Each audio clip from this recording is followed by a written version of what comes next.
తెలంగాణ రాష్ట్రంలో కేటీఆర్ కు అధికారం పోయినాక మతి భ్రమించి మాట్లాడుతున్నాడు. మరి అలా గండిపేట గోల్కొండ రిసార్ట్ లో వాళ్ళ బీఆర్ఎస్ ఎమ్మెల్యేలకు శిక్షణ పెట్టిన అంటున్నాడు.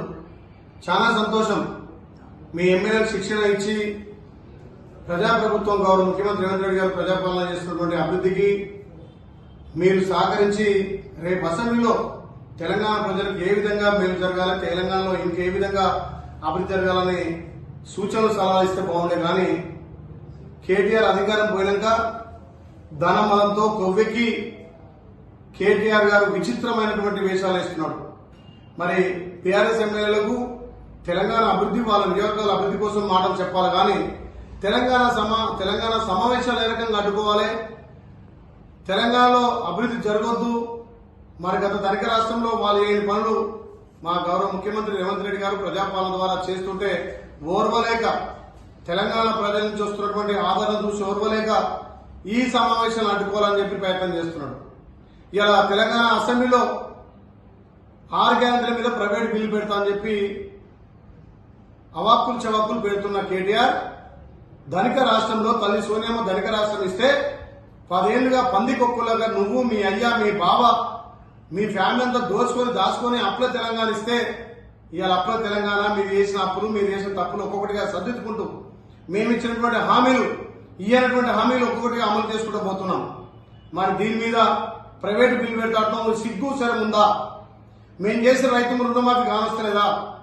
మేము చేసినటువంటి మహిళలకు పెద్దపీట, మహిళలకు ఉచిత బస్సుతో పాటు వడ్డీ లేని వాళ్ళని కళ్ళకు కానొస్తలేవా? ఇలా పేదోడికి రేషన్ కార్డు, పేదోడికి సన్న బియ్యం, పేదోడికి 200 యూనిట్ల ఉచిత విద్యుత్తు, ఇలా యువతకు ఉద్యోగాలు, రైతన్నలకు 2 లక్షల రుణమాఫీ, రైతు భరోసా, రైతులకు ఇన్పుట్ సబ్సిడీ, పండించిన ధాన్యానికి 500 బోనస్ తో పాటు ఇలా మహిళా సంఘాలకు పెద్దపీట వేసి ఐకేపీ సెంటర్ల ద్వారా ధాన్యం కొనుగోలు చేసిన 3 రోజులనే రైతు ఖాతాలో డబ్బులు వేస్తుంటే సిగ్గుమాలిన రాజకీయాలు చేస్తున్నాం. 10 ఏళ్ళలో మీ అయ్యా ఏం చెప్పిండు?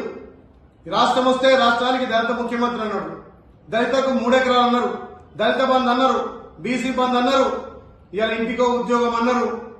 ఏ రకంగా ఇచ్చిన హామీని నెరవేర్చలే.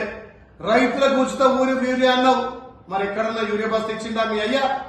సిగ్గుమాలిన రాజకీయాలు చేస్తున్నావు కేటీఆర్.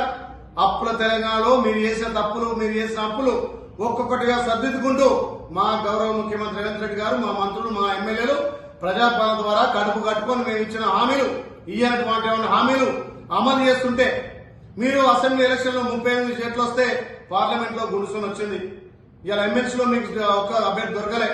ఇలా హైదరాబాద్ లో జరిగినటువంటి జూబ్లీస్ కానీ, కంటోన్మెంట్ కానీ మీరు గెలవలేకపోయారు. సర్పంచ్ ఎలక్షన్ లో సత్తిలా పడ్డారు. మొన్న జరిగినటువంటి మున్సిపల్ ఎలక్షన్ లో మీకు డిపాజిట్ రాలే. ఏ ముఖం పెట్టుకొని నువ్వు ఇలా మాట్లాడుతున్నావు హామీల గురించి? దానికి రాష్ట్రంలో మీ అయ్యా, నువ్వు, మీ బావ మర్చిపోయినటువంటి అభివృద్ధి, మేము సంక్షేమం అభివృద్ధి చేస్తుంటే ఓర్వలేక తెలంగాణ ప్రజలు కాంగ్రెస్ పార్టీకి పట్టం కడుతున్నారని చెప్పి అసెంబ్లీలో సమావేశాలు అడ్డుకోవాలని చూస్తున్న కేటీఆర్ తస్మాత్ జాగ్రత్త. అసెంబ్లీలో నువ్వు ప్రతిపక్ష నాయకుడు, మీ నాయన ఫామ్ హౌస్ నుండి పెట్టి అసెంబ్లీకి వచ్చి చర్చ చేయమను. మా 2.5 సంవత్సరాలు, ఇంకా 3 సంవత్సరాలు గెలవలే. మీరు 10 ఏళ్ళు చేస్తే 2.5 సంవత్సరాల్లో మేము అభివృద్ధి ఒకవైపు, సంక్షేమం ఒకవైపు చేసి చూస్తుంటే ఓర్వలేక చిల్లర మల్లర మాట్లాడుతున్నావు కేటీఆర్. తస్మాత్ జాగ్రత్త.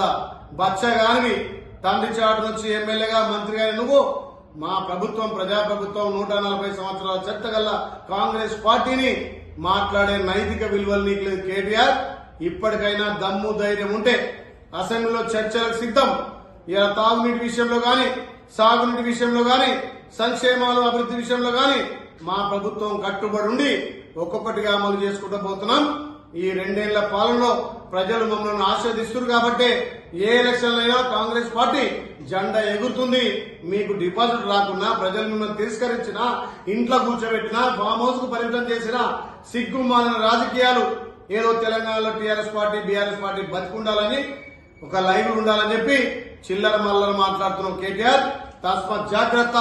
మళ్ళొక్కసారి మా ప్రభుత్వం గురించి కానీ, మా ముఖ్యమంత్రి రేవంత్ అన్న గురించి కానీ, ప్రజాపాలన గురించి అవాకులు చెవాకులు పేల్తే బిడ్డ నాలుక వస్తాం. జాగ్రత్త. కేటీఆర్ ఒళ్ళు దగ్గర పెట్టుకొని మాట్లాడాల్సిందిగా మీకు హితం చెప్తున్నా.